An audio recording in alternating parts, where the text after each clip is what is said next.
Now, Mao Zedong once said that he much preferred to work with Republican presidents than Democrat presidents because they are much more honest. And in the case of Trump, he's not ideological.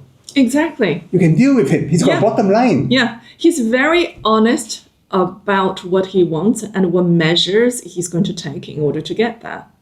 And there is no ideological supremacy, there is no hypocrisy, there is no intellectual control, mind control games that he plays there.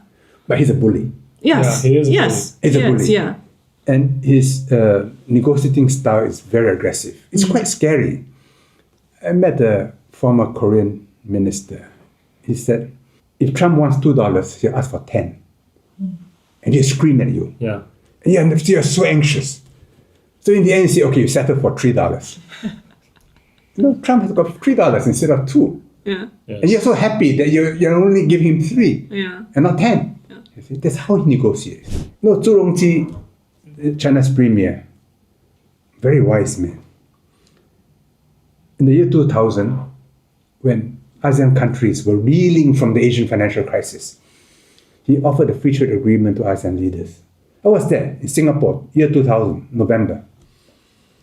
And ASEAN leaders did not know how to react.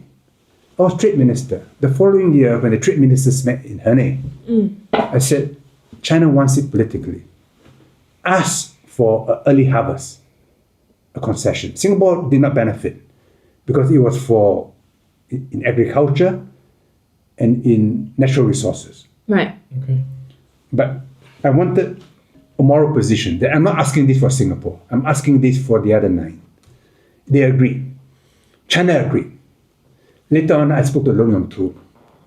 Long Yong-tu said, Premier Chu said, whatever ASEAN wanted, give to them. I read it correctly. Then the following year, in Jingbian, we signed a framework agreement. And Zhu Rongji made 2 remarks. He said, if after 10 years the agreement is in China's favor, we will renegotiate it. 这么大方的态度, I couldn't believe it, I said, that's very good. Then he made a second remark, even more important. He said, China does not seek for itself an exclusive position in ASEAN. He meant that we will never ask you to choose your friends, so long as you are my friend. So if the Americans come here and tell us, you choose between China and us, I tell my American friends, you ask that question, you may not like the answer. So I suggest you don't ask that question. I said, for certain things, China has always used trade for statecraft. When the Americans had the CHIP Act to deny China technology, now think about this. China kept the secret of making paper and the secret of making silk for many centuries. You're not allowed to betray this secret to foreigners. And it gave China a huge advantage. The silk trade, we know, was an important source of revenue. Paper is like today's computer. With paper, you can record, process data, organize more people, regulate flood control, understand climate change. China had a monopoly for centuries. So this gave China an enormous advantage and why it's always been able to organize more people on Earth. So if the Americans say, I don't want to give you chips, I don't want to teach you this or that, of course. Because if China has such knowledge, China will also not want to share with other people. So this is, to me, normal, not unusual. The politicization of trade is also normal. It's not unusual.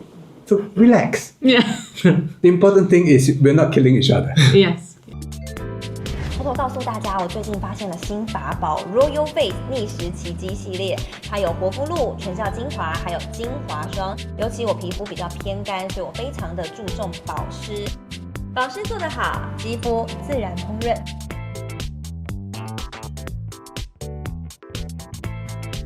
提亮肤色更年轻，抚平皱纹超有感，而且气色变好。用心保养，每天都更美一点。